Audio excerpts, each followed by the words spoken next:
In the vast and timeless realms of Middle-earth, few stories possess both the depth and shadowed mysteries of Celebrimbor's legacy. Born in the age when elven craftsmen held unmatched mastery, he was a descendant of the mighty Feanor, the fiery, impassioned creator of the legendary Silmarils. Yet, unlike his forefather, whose creations brought conflict and sorrow to the world, Celebrimbor would rise to forge objects both of radiant beauty and of ruinous power. His journey is one marked by ambition, artistry, betrayal, and ultimately, a haunting legacy that would ripple across all ages of Middle-earth. Herein lies the untold story of a craftsman whose hand shaped not only the tools of kings and dark lords, but the very fate of the world.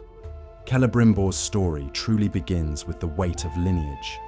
Feanor's shadow loomed over him, a forefather who left the indelible mark of the Silmarils upon history. Yet, unlike Feanor, Celebrimbor did not seek endless renown for his own ego, or bring about ceaseless war in his quest for brilliance.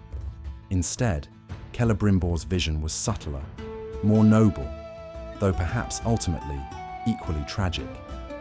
As he grew in knowledge and skill, he sought a path of beauty and understanding, a way to enhance the world and elevate it. And so, he became the greatest smith of the Second Age, a jewel in the elven kingdom of Eregion, near the dwarven stronghold of Khazad-dûm, where he and his kin flourished in both artistry and alliance. This friendship with the dwarves of Khazad-dûm, particularly with Na'vi, was a profound moment in Middle-earth's history. For rare it was that elves and dwarves found such kinship. Together, they forged wonders beyond any seen before in the land, each race lending their own skills and secrets to their joint creations. Among these was the legendary Westgate of Moria, inscribed with Ithildin, moonlit writing of a beauty that only the combined talents of elf and dwarf could produce. Yet even as he created these lasting marvels, there was an ache within Celebrimbor, a restlessness that perhaps echoed the unfulfilled dreams of his grandfather. Enter Annatar, a name veiled in cunning and deceit, for Annatar was Sauron himself, the Dark Lord cloaked in the fair guise of a noble teacher. When he came to Eregion, he spoke with a charm and wisdom that entranced many, bringing with him secrets of craftsmanship that fascinated Celebrimbor and his guild, the Gwaith I Mirdan, or the people of the Jewel Smiths. With Annatar's influence, they learned new arts, deeper mysteries of the earth, fire, and metalwork, and their creations grew ever more powerful and elegant.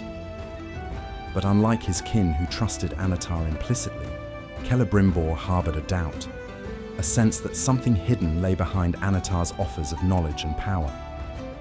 Driven by ambition, tempered by caution, Celebrimbor walked a delicate line, accepting Annatar's guidance while guarding his own secrets. It was under this alliance that he created the most fateful of all artifacts, the Rings of Power. These were crafted with the intention of preserving and uplifting Middle-earth. Yet Annatar's unseen influence wove itself into the very essence of each ring. Sauron's aim was always control, and he planned for the Rings of Power to be keys to the hearts and minds of all who wore them. But Celebrimbor's hand would produce more than Sauron bargained for Celebrimbor crafted 3 rings in secret, free from the influence of Annatar and imbued with a purity of purpose that would be unmatched among the Rings of Power. Would that he had stopped there, perhaps Celebrimbor's name would have been remembered as the savior of his kin, the noble craftsman who defied the Dark Lord's grasp. Yet destiny drove him further, for the allure of Annatar's teachings and the brilliance of his own skill compelled him to create ever more powerful artifacts. The 3 elven rings, Narya, Nenya, and Vilya, crafted in secret, would indeed be a legacy of beauty and hope. Yet the very existence of these rings would soon bring peril to all Middle-earth. The creation of the 3 rings was Celebrimbor's finest achievement. These rings, Narya, the Ring of Fire, Nenya, the Ring of Water, and Vilya, the Ring of Air, were beautiful beyond description, each imbued with unique powers that would enhance the natural beauty of Middle-earth and aid its inhabitants. Narya brought inspiration and courage, a spark that could resist the dark times to come. Nenya held a preservation and healing power, intended to protect elven realms and maintain their beauty. And Vilya, the mightiest, was a ring of wisdom and healing, a force that could resist decay itself. Yet in all his craftsmanship, Celebrimbor did not realize that these rings, though free from Sauron's direct touch, were not free from his reach. For Sauron's influence over the other rings, the lesser rings crafted with his guidance, created a link that bound them to a single dark purpose. In secret, away from the prying eyes of even the elves, Sauron forged his own ring, the One Ring, designed to rule them all. With it, he intended to dominate the bearers of the rings of power, binding their wills to his own. At the moment he first placed the One Ring upon his finger, Celebrimbor and the other elven ring bearers felt its pull. They became aware of a dark presence, a malevolent force reaching out to control them. In a flash, Celebrimbor understood Anatar's true nature and the trap that had been laid. Sauron was revealed for who he truly was, the Dark Lord who had deceived them all. In a moment of defiance, Celebrimbor and the other elves removed their rings, preventing Sauron from taking control over their minds. But it was too late to fully undo what had been done. Realizing his own creations had become the very means of their potential enslavement, Celebrimbor was left with an impossible decision. Should he destroy the three rings, severing their link to Sauron, but at the cost of losing all the beauty, healing, and preservation they could bring to Middle-earth?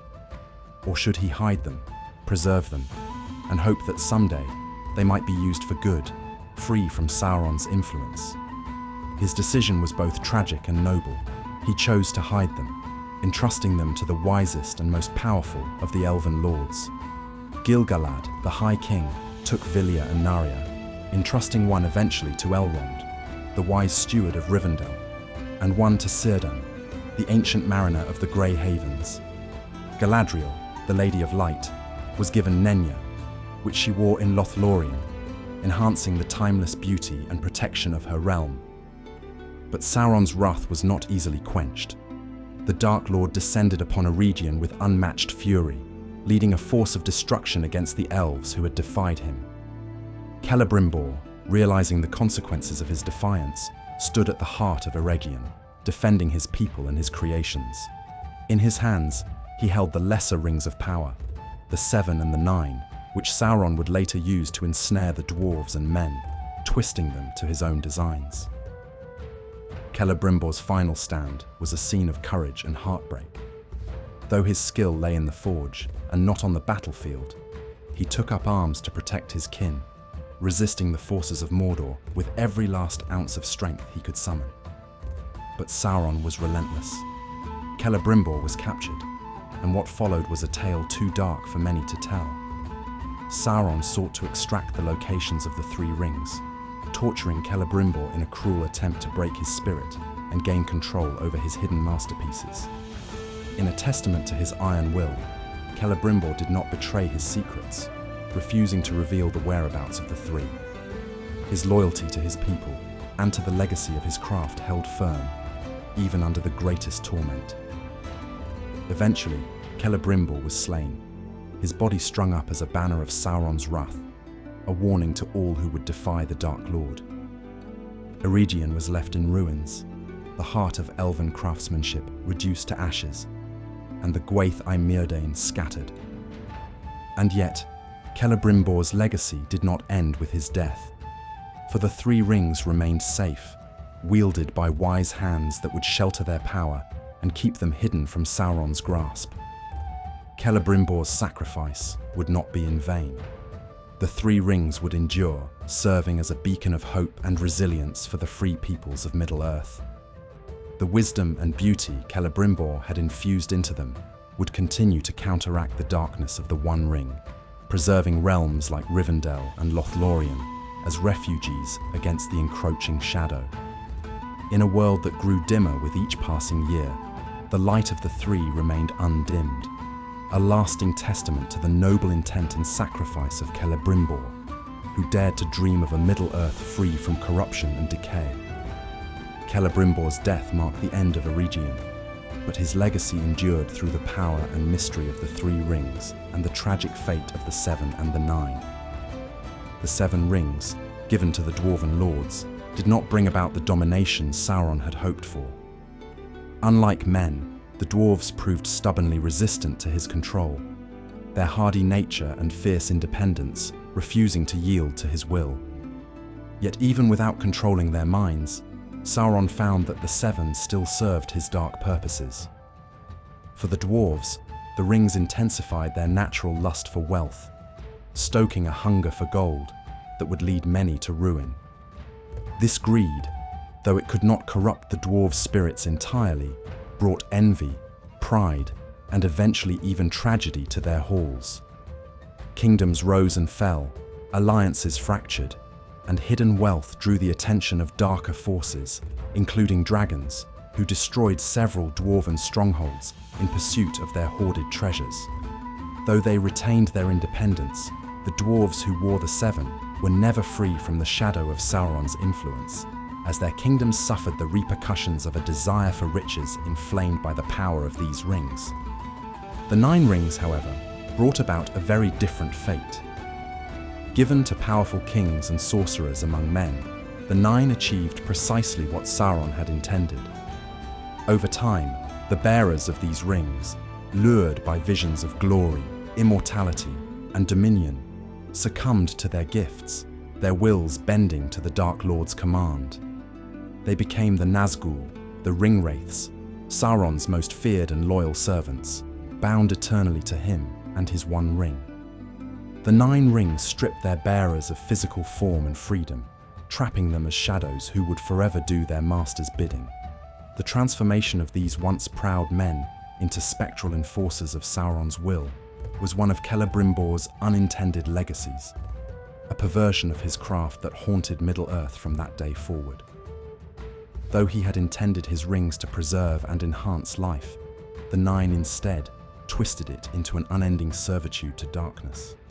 The power of Celebrimbor's Three Rings, however, remained untainted by Sauron's malevolence, as they had been forged without his guidance or touch. Unlike the Seven and the Nine, the Three Rings embodied Celebrimbor's true vision of preservation, beauty, and healing. Yet these gifts came at a cost. Their bearers lived with the knowledge that should Sauron ever recover the One Ring, he would have dominion over the Three as well. Thus, the Keepers of the Three lived in a state of perpetual vigilance, aware that their rings were bound to the fate of the One. It was this bond that made Celebrimbor's legacy both a blessing and a curse, for the Three Rings preserved much that was good in Middle-earth, yet remained vulnerable to the very darkness they opposed.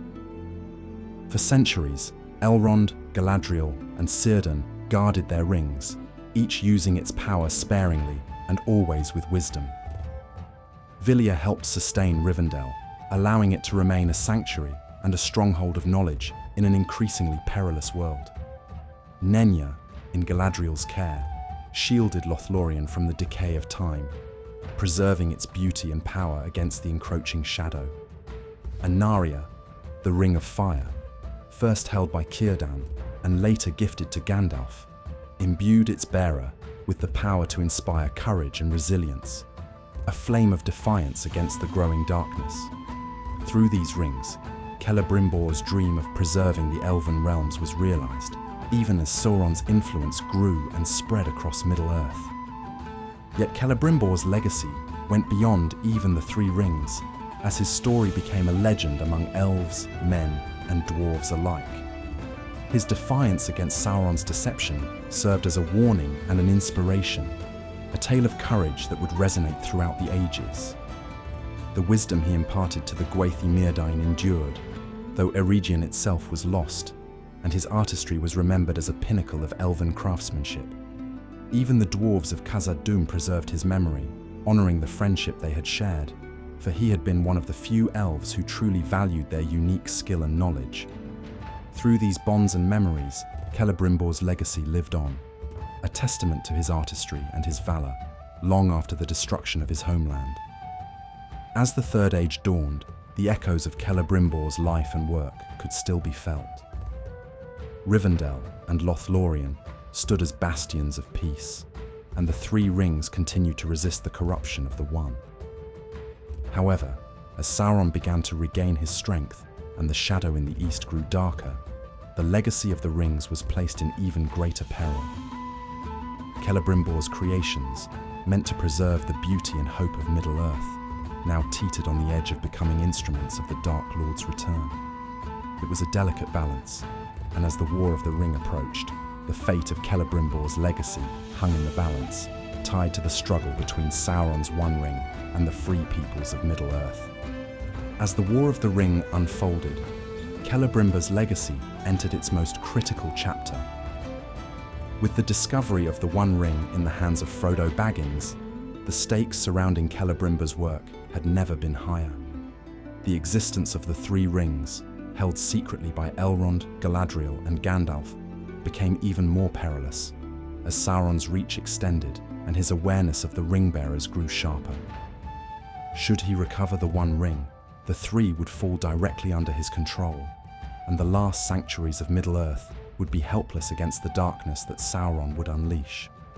For the first time, it seemed possible that Celebrimbor's dream of a preserved Middle-earth could become the very means by which it would fall. Each of the three wielders recognized the weight of this burden. Galadriel, especially, felt the gravity of Celebrimbor's gift in her care. Her realm of Lothlorien, with all its timeless beauty, was held intact by Nenya, the Ring of Water. Through its power, Lothlorien became a haven untouched by time or decay, a place where the beauty of Valinor seemed to echo, even in mortal lands. However, Galadriel also understood that this beauty was a fragile thing, a preservation that could not last forever. In her encounter with Frodo at the Mirror of Galadriel, she reveals her own inner conflict, standing on the precipice of temptation when offered the One Ring.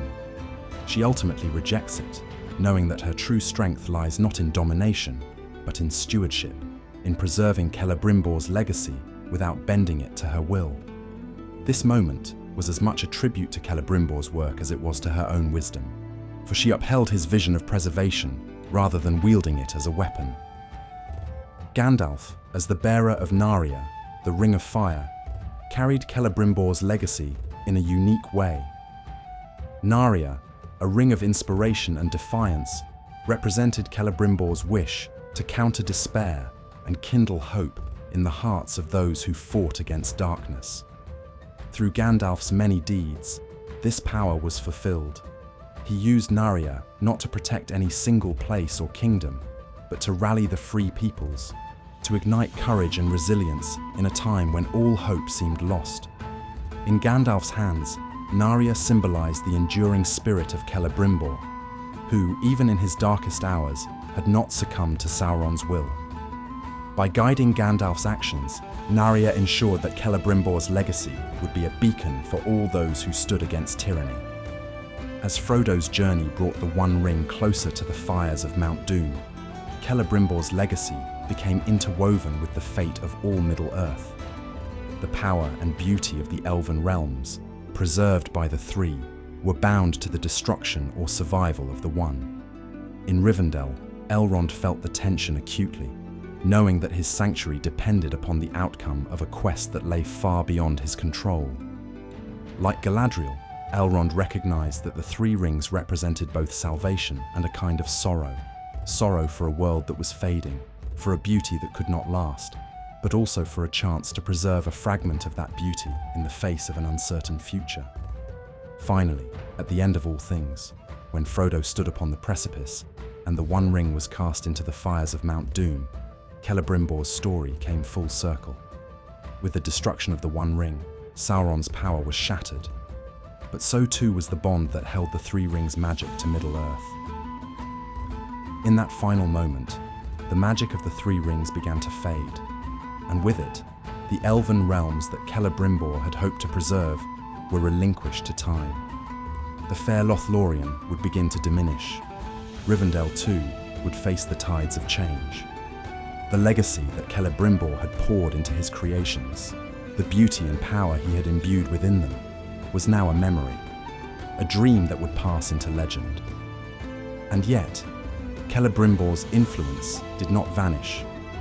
His legacy lived on in the actions of those who bore the three, in the courage and wisdom they displayed, and the sacrifices they made. The beauty he preserved in Middle-earth, though fleeting, had kindled hope and inspired resistance, marking his craft not as a failure, but as a triumph of spirit against darkness. Through his life and his death, Celebrimbor left behind a reminder of the power of resilience, of art, and of creation for the sake of all that is good. His rings, his sacrifices, and his unwavering vision ensured that Middle-earth would not be wholly claimed by Shadow, but would endure, changed, and touched by his hand, into the ages that followed. In the end, Celebrimbor's legacy was that of a craftsman who dared to dream of a Middle-earth illuminated by beauty and wisdom, even in a world rife with conflict. He was a figure who balanced hope with tragedy, ambition with humility, and whose life's work reminds us of the delicate nature of power and the enduring strength of a legacy founded on sacrifice. Though he could not have foreseen the full impact of his creations, Celebrimbor's spirit lives on as a testament to those who strive, who create, and who believe in a better world, even in the face of darkness.